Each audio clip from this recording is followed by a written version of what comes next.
మనకు మాస్టర్ గారు చాలాసార్లు చెప్పింది, మహాభారత యుద్ధం మొత్తానికి మూల కారణం ఏమిటి అంటే ధర్మరాజు టంగ్ స్లిప్ అవ్వటం వల్ల ఇంత కథ నడిచిందిట. అందులో ధర్మరాజు టంగ్ స్లిప్ అవ్వడం ఏంటండి, మహనీయుడైన ఆయన ఎట్లా పడితే ఇలా మాట్లాడటం ఉండదు కదా. అంటే మహాత్ములైన వాళ్ళు చిన్నది చేసే దాని ఎఫెక్ట్ కూడా చాలా పెద్ద లెవెల్లో ఉంటుంది. శ్రీకృష్ణుడు ఒక రోజున వచ్చి ఎప్పుడు పాలిటిక్స్ రాజకీయాలు ఇవేనా, కొద్దిగా అట్లా హుషారుగా అలా కాసేపు పిక్నిక్ వెళ్ళొద్దాం పదా అని బాబారా అని అర్జునుడిని పట్టుకొని వెళ్ళాట. సరే వెళ్ళారు, ఇద్దరు కలిసి ఖాండవవనం అనే వనానికి తీసుకెళ్ళాట. సరే ఒక కొండ మీద కూర్చున్నారు, హాయిగా ముచ్చట్లాడుకుంటున్నారు, కాసేపు గడిచింది. ఇంతలోకి చుట్టూ కూడా కారు చిచ్చులాగా మరి అగ్ని వ్యాపించింది. అందులో నుంచి కాపాడండి అని కేకలు వినపడితే అర్జునుడు మరి క్షత్రియుడు కదా వెళ్ళి రక్షించాడు.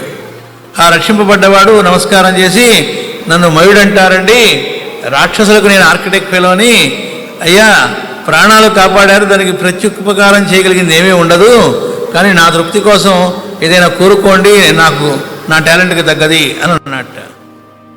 అంటే వెంటనే మాస్టర్ గారు అక్కడ చెబుతారు, అర్జునుడు టక్కన కోరుకోలేదట, నాకేం కావాలో నాకంటే ఇదిగో మా బావ కృష్ణుడికి తెలుసు, ఆయన అడుగు అన్నట్ట.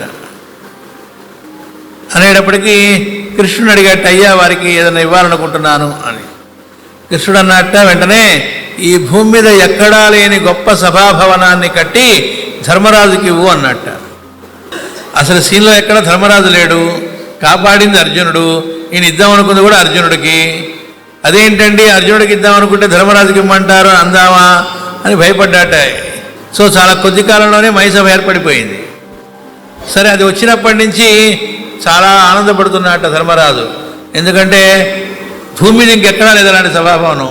వచ్చిన బంధువులందరికీ అది చూపెట్టడం, ఎట్లా ఉందని అడగడం, వాడు చాలా బాగుందని తృప్తి పడుతూ ఉన్నట్ట. పొద్దుపడ్డాడు, ఫ్రీగా పైగా వచ్చింది. మన డబ్బుతో కట్టుకుంటేనే ఒక ఇల్లు, ఎవరైనా వస్తే చూపెట్టి వాళ్ళు బాగుందంటే చాలా ఆనందపడుతూ ఉంటాం. ఈ టైల్స్ రాజస్థాన్ నుంచి తెప్పించానండి, అక్కడి నుంచి అండి ఇక్కడి నుంచి ఏదో చెబుతూ ఉంటాం. అలాంటిది భూమి మీద ఎక్కడా లేని సభాభవనం, అది కూడా ఏం కష్టపడ్డా. పోనీ ఏమన్నా కష్టపడ్డా అంటే అర్జునుడు కాసేపు ఏదైనా రక్షించడానికైనా ఫ్రీగా వచ్చినట్టు ఒక రకంగా, దాంతో తెగ ఆనందంగా చూపెడుతున్నాడు. మంచిదే. ఒకరోజు నారద మహర్షి వచ్చాడు, ఆయనకి చూపెట్టాడు. అయితే మిగతా వాళ్ళ కాకుండా నేను క్యాజువల్గా చూస్తున్నాడు. అబ్బా సూపర్ అది ఇది లేవనట్లే, మరి దొరక తీరద్దు, అలా ఉంటే ఏం తీరుతుంది. అందుకని ఆగలేక ఓ మాట అడిగాట కొద్దిగా అతిశయంగా, ఇలాంటి సభాభవనం మీరు ఎక్కడైనా చూసారా అన్నట్ట. కొద్దిగా టోన్ మార్చి, ఇదిట టంగ్ స్లిప్ అవ్వటం, ఇది కూడా టంగ్ స్లిప్ అవ్వడం అంటే ఎట్లా అండి అంటే వాక్కుని ఎలా వాడాలో తెలుసుకోవాలి మనం. అంటే అది కూడా అపచారమే. అది కూడా ఎవరితో పోయిపోయి నారద మహర్షితో మహాత్ములతో అలా ఉండొచ్చా? నారద మహర్షి అన్నాడు, నువ్వు చెప్పినట్టు ఈ భూలోకంలో చూడలేదన్నాడు. ఈ భూమి మీద ఎక్కడా చూడలేదన్నట్ట. అంటే వేరే లోకల్లో ఉన్నాయనేగా, అంటే మరి ఇంకా దీన్ని మించిన ఉన్నాయా అని అంటే చెప్తా విను అని యమసభ, కుబేర సభ, వరుణ సభ, ఇంద్రసభ ఇలా మొదలుపెట్టి మాస్టర్ గారు అక్కడ చెబుతారు. ఉన్నది 14 లోకాలు, లోకానికి కూడా చెప్పిన 14 సభలు చెప్పాలి, 18 సభలు చెప్పాడు. సభాపర్వం అంటారట దాన్ని. చెబుతూ ఉంటే వింటూ ఉన్నట్ట. ఇంద్రసభ చెప్పాడు, వరుణ సభ చెప్పాడు. ఇంద్రసభ చెప్పినప్పుడు ఇంద్రసభలో హరిశ్చంద్రుడు ఉన్నాడని చెప్పాడు. వాళ్ళన్నారు మా నాన్నగారు ఉన్నాడని చెప్తాడేమో అనుకుంటున్నాడు, ఎదురు చూస్తాడు. వాళ్ళ నాన్నగారు ప్రసక్తి రాలేదు. వాళ్ళ నాన్నగారు కూడా ఆ సభలో ఉన్నారేమో అని పాపం ధర్మరాజు కూడా పాపం ఇదేం వేరే ఇదేం కాదు, తమ హరిశ్చంద్రుడితో పాటు మా నాన్నగారు కూడా అంత మంచి పనులు చేశారు కదా, ఇక్కడ ఉన్నారు కదా అని అడిగాడు. ఆ సభలో ఎక్కడా కనబడలేదు. పోనీ అక్కడ వరుణ సభ అన్నాడు, అందులోనూ కనబడలేదు. ఈ సభ ఆ సభ ఎక్కడ, కుబేరుడి సభ అన్నాడు, అందులోనూ కనబడలేదు. అందులో కూడా వినబడలేదు వాళ్ళ నాన్నగారి పేరు. లిస్టులో రావట్లే చూస్తాడు, ఎందుకు ఏ లిస్టులో రావట్లేదు, మా నాన్నగారు ఏ లోకంలో ఉన్నట్టు అని. చివరికి అప్పుడు వచ్చి యమసభ అన్నాడు. ఇదేమో మయసభ, అది యమసభ అన్నమాట. ఆ యముడి యొక్క సభలో ఎవరో ఉన్నారని వర్ణిస్తూ అక్కడ మీ నాన్నగారు కూడా ఉన్నారని వీడికి లోపల కలక్కుమంది ఓరిందింపలేగా, శిక్షించే ప్లేస్ కదా, అందుకని మా నాన్నగారు అక్కడ ఉన్నారేమంటే వీడికి. అప్పుడు మళ్ళీ నువ్వు ఎలా అడగాలి, పెద్దవాళ్ళని ఎలా అడగచ్చు, అక్కడ అది కూడా ఉంది. మా నాన్నగారు యమసభలో ఉన్నారు కదా, ఇంద్రసభలో ఉండడం కోసం హరిశ్చంద్రుడు వారు ఏం ఆచరించారు అని అడిగాడు. ఏమి చేయటం వల్ల మా నాన్నగారి కంటే ఎక్స్ట్రా ఆయన ఏం చేయటం వల్ల అక్కడ ఉన్నారు అని అడిగాడు. పార్లమెంటరీ లాంగ్వేజ్లో అడిగాడు.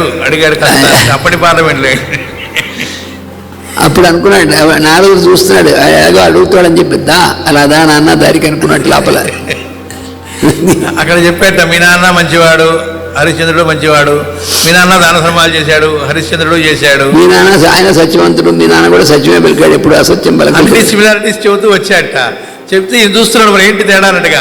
ఆయన రాజస్వ యాగం చేశాడు, మీ నాన్న చేయలేదు, ఒక్కటి తేడా. ఎవరు రాజస్వ యాగం చేస్తే వాళ్ళు స్వర్గానికి వెళతారు అన్నట్ట. అయ్యో మా నాన్న చేసిపోతే బాగుండేది అనుకున్నట్ట అని డిలా పడుతూ ఉంటే అప్పుడు మళ్ళా వెంటనే ఆయన అందించడం, రాజస్వీయం ఎవరు చేసినా వాళ్ళ పూర్వీకులు 4 ఫాదర్స్ అందరూ కూడా స్వర్గానికి వెళతారు. ఇప్పుడు ఉత్సాహం వచ్చింది. అంటే ఏముంది, నువ్వు చేసినా మీ నాన్నగారు స్వర్గానికి వెళ్తారు, మర్చిపోయాను మొన్న నేను నరకలోకానికి వెళ్తే మీ నాన్న కనబడి మా వాడిని కొద్దిగా రాజస్వీ యాగం చేయమని చెప్పని అన్నాడు. ఎక్కడి నుంచి ఎక్కడికి తీసుకొచ్చారో చూడండి. వాళ్ళు అబద్ధాలు అంటారుగా, అది కూడా జరుగుండొచ్చు, జరుగుంటుంది. కానీ అన్నిటిగా లింక్ ఎలా వస్తుంది సీక్వెన్స్?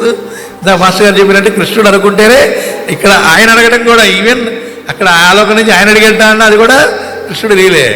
సరే మొత్తం మరి ఎట్లా చేయటం అన్నట్ట అనగానే పుస్తకం ఇచ్చాట, యాజ్ పర్ టెక్స్ట్ బుక్ అన్నట్టు. ఇదిగో దాని ప్రకారం చేయటం, రూల్స్ అండ్ రెగ్యులేషన్స్ ఎలా ఉంటాయని చెప్పాడు మొత్తం అంతా. ఇది చేయాలంటే ముందు 2 నియమాలు ఉన్నాయి, అది ఫుల్ఫిల్ చేయాలన్నట్ట. ఏమిటదన్నట్ట, ఈ భూమి మీద ఉన్న రాజులందరూ కూడా నిన్ను చక్రవర్తిగా ఒప్పుకోవాలి. ఎందుకు ఒప్పుకుంటారు ప్రతివాడు? అయితే ఆయన వెంటనే, ఓ సత్యంత పని, అది ఎలాగో ఈ మంచిగా ఆయుధాలు వచ్చినాయి మా అర్జునుడికి ఉన్ను భీముడికి అని. అంటే జరిగింది ఏంటంటే, మయసభ ఇచ్చిన తర్వాత వాడికి అర్జునుడికి ఇవ్వాలనే కోరిక ఉంది కదా, కానీ మరి ధర్మరాజు కదా ఇవ్వమంది. అప్పుడు బలి వెలిగిందిట, పెద్దవాడిని గౌరవించకుండా చిన్నవాడిని గౌరవించకూడదు అని. కాబట్టి ధర్మరాజుకి ఇచ్చాడు కాబట్టి అర్జునుడికి ఇవ్వాలంటే మధ్యలో భీముడు కూడా ఉన్నాడు. అందుకని భీముడికి ఒక మహాగదను సృష్టించి ఇచ్చాట, అర్జునుడికి గాంధీవాన్ని సృష్టించి ఇచ్చాట. అయిపోయింది, ఆయుధాలు వచ్చినాయి. దానికోసం ఈ కథ అంతా. ఆ మైసభలోనే వాడు పట్టము, వాడంతటా వాడు అవమానంగా ఫీల్ అవ్వడం, దుర్యోధనుడు అది చూసి ఏడవడం, ఆ సభను చూసి మనకి ఇలాంటిది లేదే అని దానికోసం జోదం మొదలు పెట్టడం. అక్కడి నుంచి కథ అంతా నడిచింది. సరే, కాబట్టి ఇద్దరికి ఆయుధాలు ఉన్నాయి కదా, అందుకని ఏం పర్లేదు, అందరు రాజులు ఒప్పుకుంటారు. అంటే ఏదో మాస్టర్ గారు చెప్పారు అక్కడ ఉదాహరణ ఏంటంటేట, గన్నుతో తలుపు కొట్టి కిటికీలోంచి గన్ను పెట్టి తలుపు తెరువు అంటే ఎలా ఉంటుందో అలాట. వాళ్ళిద్దరు ఆయుధాలు పట్టుకొని వెళ్ళి మా అన్నయ్య గారు చక్రవర్తి ఓకేనా అంటే ఎవడు కాదంటాడు, అందరూ ఓకే అన్నారు. అంటే అందరూ ఆటోమేటిక్గా, అంటే తమాషగా మాస్టర్ గారు అక్కడ ప్రజెంటేషన్ చెప్పడం మనకి చెప్పారు. సరే, మొత్తానికి ఏమిటి అక్కడ జరిగింది, రాజస్వీ యాగం చేయడానికి సిద్ధపడ్డాడు. అయితే ఇంకో మాట కూడా చెప్పాడు. మొదటిదేమో అందరూ నిన్ను చక్రవర్తిగా ఒప్పుకోవాలి, ఓకే. రెండోది ఏంటంటే, ఆ యాగం జరుగుతూ ఉన్నప్పుడు అది 1 రోజుతో 2 రోజుతో కాదు, కొన్ని సంవత్సరాల పాటు జరుగుతుంది. అన్నాళ్ల పాటు ఎక్కడా కూడా నీ రాజ్యంలో హింస చెలరేగకూడదు, హింస అనేది జరగకూడదు. అతను ముందు ఆగిపోకూడదు, మధ్యలో ఆగిపోవడం ఆగిపోకూడదు, రక్తం చింది నేల మీద పడకూడదు. ఒకవేళ మధ్యలో కనుక అధ్వాంతరంగా ఏకాణించితను ఆగిపోతే, ఆ ఆగిపోయినప్పటి నుంచి ఒక 2000 సంవత్సరాల పాటు భూమి మీద ఉన్నటువంటి మానవులకి తిండి నీరు లేకుండా మాడిపోతారని చెప్పాడు. ఇంకో పక్కన రక్తం చింది కనుక పడితే, హింస చెలరేగితే మహాజన సంక్షయం, లక్షల మంది మరణిస్తారు. దీని కారణంగా యుద్ధం జరుగుతుంది, మరణిస్తారని చెప్పాడు. ఈ 2 జరుగుతాయన్నాడు. ఈ 2 జరగకుండా ఉండాలంటే ఎవరి చేతిలో ఉంది? అప్పుడు ఈయన ఏం చేశాడంటే, కృష్ణుడు స్మరించాడు. కృష్ణుడు వచ్చాడు. వస్తే ఇట్లా నారదుడు వచ్చాడు. ఆయన ఏమి ఎరగనట్లుగా, ఆహా అట్లనా, ఏమిటి సంగతి అని అంటే, ఇట్లా రాజస్వీ యాగం మా నాన్న ఇట్లా ఉన్నట్ట, టాప్ సీక్రెట్ ఎవరితో చెప్పవాకు, నరకంలో ఉన్నట్ట, నేను రాజస్వీ యాగం చేయాలంట, కండిషన్స్ ఇవిట, నువ్వు గనక యాగ నిర్వహణ చూసుకుంటానంటే నేను యాగం చేసుకుంటాను, దగ్గర జరిపిస్తానంటే చేస్తాను అని చెప్పి, నువ్వు అలా కావాలంటే నేను ఉంటా అన్నాడు కృష్ణుడు. నిజానికి ప్లాన్ అంతా అయిందే బ్యాక్గ్రౌండ్లో, కానీ వీడి చేత అనిపించి వీడికి కావాలని నేను దగ్గరుండి చేస్తాను. నిజంగానే దగ్గరుండి కృష్ణుడు మరి ఎంత రెస్పాన్సిబిలిటీతో జీవించాడు ఆ యాగాన్ని. 10,000 మంది భోజనం చేస్తే 1 గంట ముగించేవాళ్ళట. ఆ యాగం సమయంలో వచ్చిన వాళ్ళ భోజనాలకి 1 గంట కొట్టినట్టు అంటే 10,000 మంది భోజనాలు అయిన అర్థం. ఆ గంట కంటిన్యూస్గా మోగుతూ ఉండేదిట, గ్యాప్ లేకుండా. అంటే ఎన్ని లక్షల మంది రోజు భోజనం చేశారు. ఎవరు ఏ వేళకు వచ్చినా వేడివేడిగా వండి పెట్టేవాడట. వేళ దాటి వచ్చారంటే కొద్దిగా చల్లబడ్డాయి, ఏం లేదట. మరి ఆ ప్లానింగ్ ఏమిటి? అక్కడ కూడా మాస్టర్ గారు చెబుతారు, వచ్చిన వాళ్ళందరినీ రిసీవ్ చేసుకునేతోటేమో దుర్యోధనుడు పెట్టాట. వచ్చిన రాజులందరూ ప్రజెంటేషన్లు తీసుకొని కానుకలు తీసుకొని వస్తారు కదా, చూడండి ఆ పెట్టడం కూడా దుర్యోధనుడు పెట్టాడు. ఎందుకంటే వాడికి ఇంకా కడుపు పంట ఏడుస్తాడు అది చూసి, అప్పుడే కదా కథ పండేది. పైగా ఇంకోటి ఏంటి, వాడి రక్షణ వాడికి తీసుకోవడం అంటే ఇష్టం కాబట్టి అక్కడ పెట్టాట వాడిని. కర్ణుడు కూడా ఉపయోగించాట, తీసుకెళ్ళి స్టోర్ రూమ్లో పెట్టాట. ఎందుకంటే అక్కడి నుంచి అన్నిటికీ ఇవ్వాలి. అక్కడ వాడు పిక్కాడు అనుకోండి, ఇవ్వకుండా అక్కడ తేడా వస్తుంది వండే చోట. అప్పుడు ఏ ఋషులకు వచ్చిన వాళ్ళకు అపచారం జరగకూడదు కదా, అందుకని ఎవరిని ఎక్కడ పెట్టాలో అక్కడ పెట్టాట. స్వయంగా తాను కూడా 2 పనులు చేశాట. వచ్చినటువంటి ఋషులు సాధు పుంగవుల యొక్క పాదరక్షల్ని స్వయంగా తీసి తాను భద్రపరిచాట స్వామి. ప్లస్ వాళ్ళకి వడ్డింపజేసే ఆహార పదార్థాలు ఆ ఎంగిలి విష్టలను స్వయంగా స్వామి తీసేట, ఎత్తేవాట. అంటే తాను చేయకుండా ఇంకొకటి చేయించలే, తాను ఆచరిస్తూ వాళ్ళకి చేయించాడు. ఆయనకు అవసరమా యాగం చూసుకోమంటే అర్థం ఎంగిలిస్తాడు ఎత్తమనే. ఎందుకంటేట అలాంటి పని ఎవరైతే చేస్తారో, సాధువులకు సేవ ఆ విధమైనది చేస్తారో వాళ్ళు భగవంతుడి మాయను దాటుతారట. సరే, ఇంత యాగం అద్భుతంగా జరిగింది, అంతా బాగానే ఉంది. చివరికి ఏం జరిగింది, శిశుపాలుడు వాడు తిట్టడము, రక్తం చెంది నేలబట్టడం, వాడిని వధించడం జరిగింది. సరే, యాగం పూర్తయింది. యాగం పూర్తయిన తర్వాత అక్కడ మళ్ళా సరే భీష్ముడు అని అడుగుతాడు ధర్మరాజు, ఈ యాగఫలాన్ని ఎవరికి సమర్పించమంటావు అని. అంటే పరమాత్మకి సమర్పించాలి. ఏ రూపంలో ఉన్న పరమాత్మకని. నాయన కృష్ణస్తు భగవాన్ స్వయం, సాక్షాత్ కృష్ణుడు ఆయనే పరమాత్మ, ఆయనకి సమర్పించు అంటే అప్పుడు లేచాడు ఆ శిశుపాలుడు. సరే, మొత్తానికి శిశుపాల వధ అయిన తర్వాత కృష్ణుడికి సమర్పించాడు, అయిపోయింది. ఆ తర్వాత కూడా 4 నెలల పాటు ఉన్నట్టు ఆయన. ఆ యాగం అయిన తర్వాత కూడా ఆయన వేదవ్యాసుడు ఉన్నట్టు చివరిదాకా, మిగతా అందరూ వెళ్ళిపోయారట. ఆ తర్వాత కృష్ణుడు బయలుదేరి వెళుతూ నాతో ఊరి చివరి దాకా రా అన్నట్టు ధర్మరాజుని. మేము వస్తాం అన్నట్టు మిగతా పాండవులు, మీరు ఇంట్లోనే ఉండండి అన్నట్ట. ఆయన ఒక్కడే పట్టుకెళ్ళాడు. తీసుకెళ్ళి ఊరి చివర ఓ చెట్టు కింద రథం ఆపించి చెప్పాట, అక్కడ నాయన ఇది చాలా పెద్ద చెట్టు కదా అన్నాడు. అవునండి అన్నాడు. ఇక్కడ ఎన్నో కొమ్మలు ఉన్నాయి, దీనికి శాఖలు ఉన్నాయి, ఎన్నో వందల పక్షులు గూళ్ళు కట్టుకొని నివసిస్తున్నాయి ఇక్కడ. అవునండి అన్నాడు. ఇప్పుడు ఈ చెట్టు మొదట్లో మనం గనక తగలబెట్టామనుకో ఆ పక్షులన్నీ ఏమవుతాయి అన్నట్ట. చెట్టు మొత్తం తగలబడుతుంది కదా, అంటే పక్షులు నిరాశ్రయులైతే ఎగిరిపోతాయి. ఎలా ఉంటాయి అక్కడ, ఎగిరిపోతాయి. ఇప్పుడు ఈ చెట్టు మొదల్లాంటి వాడివి నువ్వు, అందరూ నేను చక్రవర్తిగా, ఈ భూమి మీద నన్ను చక్రవర్తిగా అంగీకరించారు. నీ దగ్గర ఏదన్నా తేడా జరిగితే ఎఫెక్ట్ అందరికీ పడుతుంది. ఇక్కడ జరగకూడదు జరిగింది, రక్తం చింది నేల మీద పడకూడదు, పడింది. కాబట్టి మహాజన సంశయం అనేది ఖాయం ఫ్యూచర్లో. అయితే దానికి కారణం నువ్వు కాకుండా నేను కాపాడుతాను. ఎప్పుడు నువ్వు నన్ను నమ్ముకొని యాగం సంరక్షణ చూడమన్నావు, నిర్వహణ, అంతేకాదు నేను చెప్పినట్లుగా ఫాలో అయ్యావు. కాబట్టి ఇప్పుడు కూడా నేను ఒక మాట చెబుతా, దాన్ని ఫాలో కనుక నువ్వు అయ్యేట్లయితే నువ్వు కారణం కాకుండా నేను కాపాడుతాను అన్నాడు. ఎప్పుడు కాదన్నాను కృష్ణ, నువ్వు చెప్పింది చెప్పు, ఏం చెబితే చేస్తా అన్నట్టు. అప్పుడు ఆయన చెప్పాట, ఎలాగూ నన్ను భగవంతుడిని విశ్వసించి నాకు సమర్పించావు కదా యాగఫలాన్ని, నేనే వాసుదేవుణ్ణి అని, పరమాత్మనని. ఈ రోజు నుంచి ఎవరు ఎప్పుడు వచ్చి నిన్ను ఏది అడిగినా అది నేనే అడుగుతున్నానని భావించి, ఎవరికి ఇస్తున్నా నాకే ఇస్తున్నానని భావించి ఇవ్వు. ఇది మొదటి నియమం. రెండవ నియమం ఏంటంటే, ఈ విషయం ఇప్పుడు నేను చెప్పిందంతా టాప్ సీక్రెట్గా ఉండాలి మన ఇద్దరి మధ్య, నువ్వు ఎవరితోనూ చెప్పడానికి వీల్లేదు అన్నట్టు. ఆయన వింటూనే ఏముంది అనుకున్నట్టు, ఆయన కూడా ఏముంది, అడిగింది ఇవ్వటం అంతే కదా అని. ఇక్కడ 4 నెలలు ఉన్నాడు కృష్ణుడు అని చెప్పుకున్నాం కదా.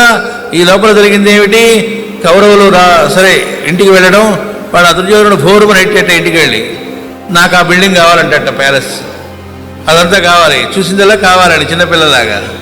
అప్పుడు ఎట్లా అది అంటే, అప్పుడు శకుని ఉన్నాడు కదా పక్కన, వాడు ఐడియా ఇచ్చాట. ఏముంది, కాయరాజా కాయ, మాస్టర్ గారు అక్కడ చెబుతారు, జూదం ఆడితే మొత్తం లాగేయచ్చు అన్నట్ట. అదేంటి జూదంలో మనం గెలుస్తామని ఖాయం ఏమిటన్నట్ట. నా టాలెంట్ చూపిస్తాను చూపెట్టాట, మనం ఎంత అంటే అంత పడుతుంది నెంబర్ అని. వాడికి ఉత్సాహం వచ్చి వాళ్ళ నాన్న దగ్గరికి వెళ్ళాట, నాన్న నువ్వు ఎట్లా చేస్తావు, ఏం చేస్తావో తెలియదు, వాళ్ళని జూదం ఆడటానికి రమ్మని పిలిపించు అని.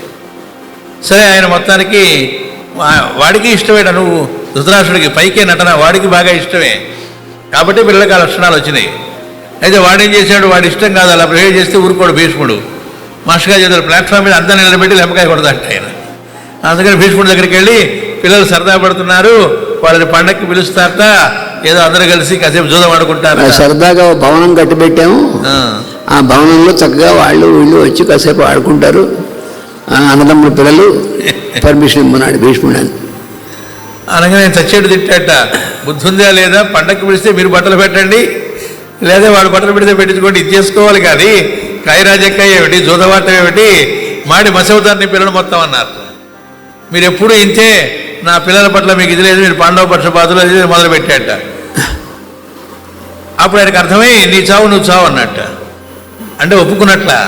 వాడు వచ్చేసి వెంటనే విదురుని పిలిచాట, ఇదిగో ఇట్లా జూదానికి నువ్వు వెళ్ళి పిలుచుకురాబో అన్నట్ట. విదురుడు అన్నట్ట వెంటనే భీష్ముడికి చెప్పావా అన్నట్ట. చెప్పాను అన్నట్ట. ఒప్పుకున్నాడా అన్నట్ట. ఒప్పుకున్నాడు అన్నట్ట. ఏది నా కళలో చూసి చెప్పు అన్నట్ట. ఏం చూస్తాడు, కళలో చూసినా ఒకటే చూడకపోయినా ఒకటే అన్నారు మాస్టర్ గారు. అక్కడ గుడ్డివాడు కదా, మనం మామూలుగా కళలో చూసి చెప్పు అన్నాడే, నిజం ఏంటో తెలిసిపోతుంది ఆ కళలో అన్నట్టుగా అని అప్పుడు అన్నట్ట. మాడి మసవుతారు 100 మంది పిల్లలు కూడా నీ పిల్లలు అన్నట్ట. అప్పుడు వాడు అన్నట్ట, భీష్ముడు ఇదే మాట అన్నాడు, నువ్వు ఇదే మాట అంటున్నావు, మీరందరూ పాండవ పక్షపాతులు అన్నారు. అప్పుడు ఆయన అన్నట్ట, మాస్టర్ గారు అక్కడ ఎగ్జాంపుల్ ఇస్తారు.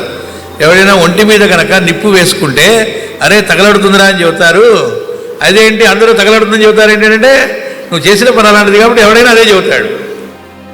ఒంటి మీద నిప్పు పడింది అనుకోండి, ఎవరైనా ఏం చెబుతారు, తగలబడుతుంది తీసేసుకో, కాలుతుంది జాగ్రత్తగా తీసే అంటారు.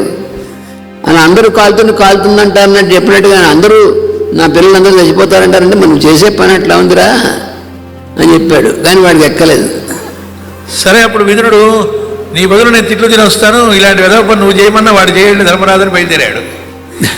వెళ్ళి ఇంటికి వెళ్ళేటప్పటికీ మిగతా 4 బ్రదర్స్ ఉన్నారు, ధర్మరాజు లేడు. ఏమిట్రా విషయం అంటే, ఇప్పుడే కృష్ణుడు సాగనంపడానికి వెళ్ళాడు, కాసేపట్లో వస్తాడు, ఊర్చి వరదాకి వెళ్ళాడే సెండ్ ఆఫ్ ఇవ్వడానికి అన్నట్ట. సరే ఇంతలోకి అక్కడ మాట ఇచ్చాడు, పైగా ఆజన్మ వ్రతం ఎన్నాళ్ళండి కాదు. కృష్ణుడు చెప్పిన 2 నియమాలు ధర్మరాజు పాటించడం ఎప్పటిదాకా బ్రతికున్నంత కాలం అని అర్థం. సరే బయలుదేరి ఇంటికి వచ్చేటప్పటికి ఇక్కడ మాస్టర్ గారు తమాషగా చెబుతారు, బయట కొత్త చెప్పులు జత కనపడుతుట, వాళ్ళ దేశం కంపెనీది కాదుట అది. అంటే ఎవడో వచ్చాడు ఎక్కడి నుంచో అని లోపలికి వెళ్ళి చూస్తే చిన్న అన్న విదురుడు. ఏంటి ఎందుకు వచ్చావు, ఏంటి విషయం ఏంటి అడిగాట. ఇలా జూదానికి రమ్మంటున్నారు అనగానే టక్కని బుద్ధి లేదా అనొచ్చు కదా. కృష్ణుడు మాట గుర్తొచ్చింది, ఎవరు ఏది వచ్చి అడిగినా నేనే అడిగాను అనుకో. కాబట్టి ఏం చేశాడు, ఎస్ అన్నాడు. ఈసారి షాక్ తిన్నది ఎవరు, విదురుడు ప్లస్ బ్రదర్స్ కూడా. ఇదేమిటి అన్నగారు జూదానికి ఎస్ అంటాడేమిటి, ఎందుకు అన్నాడు అంటే ఎందుకుటా అన్నది. కృష్ణుడు చెప్పిన దానికోసం. అందుకని జూద వ్యసనపరుడు కాడు, అది సినిమాల్లో ఉండే ధర్మరాజు, ఒరిజినల్ ధర్మరాజు జూద వ్యసనపరుడు ఏమీ కాదు. సరే వెళ్ళారు, జూదం ఆడారు, మొత్తం కోల్పోయారు. భీష్ముడు కేకలేశాడు, మళ్ళా వీళ్ళ రాజ్యం వీళ్ళకి ఇచ్చేశారు, అయిపోయింది. మళ్ళీ 2వసారి జూదానికి పిలిచారు. పిలిస్తే ఈసారైనా నవనద్దుగా మళ్ళీ ఎస్ అన్నాడు. ఇదేమిటి అని బ్రదర్స్ అడిగితే చెప్పడు, ఎందుకంటే చెప్పకూడదు. మళ్ళా జూదం ఆడటం, ఓడిపోవటం. ద్రౌపదిని పడంగా పెట్టు, ఎందుకు పెట్టాడు, మనకు తెలిసిన మాత్రం ధర్మరాజుకు తెలియదా, మరి ఎందుకు ఒప్పుకున్నాడు, అడుగుతున్న రూపంలో వాసుదేవుడే కాబట్టి ఎస్ అన్నాడు. అడవికి పోండి మీరు అంటే ఎస్ అడవి, అది మాయాజూదం అని తెలుసు, వ్యాలిడ్ కాదని తెలుసు. అందుకే అడవుల్లో మాటికి మిగతా పాండవులు ద్రౌపది అడిగేవాళ్ళట, ఇది మాయాజూదం, వ్యాలిడ్ కాదు, నీకు తెలుసు, నువ్వు ఎస్ అను, మేము వెళ్ళి యుద్ధం చేసి మొత్తం సమస్తం తీసుకొచ్చి నీ పాదాల దగ్గర పెడతాం, నువ్వు ఇక్కడ కూర్చో చాలు, ఎస్ అను చాలు. ఒక్కోసారి మరీ గట్టిగా పట్టుకునేవాళ్ళట, అసలు ఎందుకని నువ్వు కామ్గా ఉంటున్నావు, విషయం చెప్పు అని. ఇక ఏదో ఒకటి చెప్పాలన్న సిచ్యువేషన్ వచ్చేటప్పటికి కృష్ణుడు ప్రత్యక్షమయ్యి ధర్మరాజు పాదాలకు నమస్కారం చేసి, ఆహా ఎలాంటి అన్నయ్య మీకు లభించాడనేవాట. సీన్ కథంతో మారిపోయి ఒక్కోసారి కృష్ణుడు ఎక్కడో కుదరలేదు ఆయనకి, వేదవ్యాసుడు సాక్షాత్కరించేవాట. అందరూ కలిసి వేదవ్యాసుడికి నమస్కారం పెట్టాక ఆయన అనేవాట, ఆహా ధర్మనందన ఎట్లాంటి వాడివయ్యా నువ్వు అని. ఇక సీన్ మారిపోయేది. కానీ ఆ జన్మ వ్రతం ఎక్కడా ఎప్పుడూ ఆ విషయాన్ని ఆయన చెప్పలేదు. అంటే ఇక్కడ అందరిలో నుంచి పనిచేసింది ఎవరు, అది రాజసూయం జరిగినా ఏం జరిగినా. అసలు ఖాండవ వనానికి ఇంకోటి, ఆ ఖాండవ వనంలో ఆ మయుడనేవాడు రావటం, ఆ ఇవ్వటం వెనుక కూడా కారణం ఎవరు అంటే ఆయనే. మొత్తం ఆయన యొక్క సంకల్ప ప్రకారం జరుగుతూ వచ్చింది.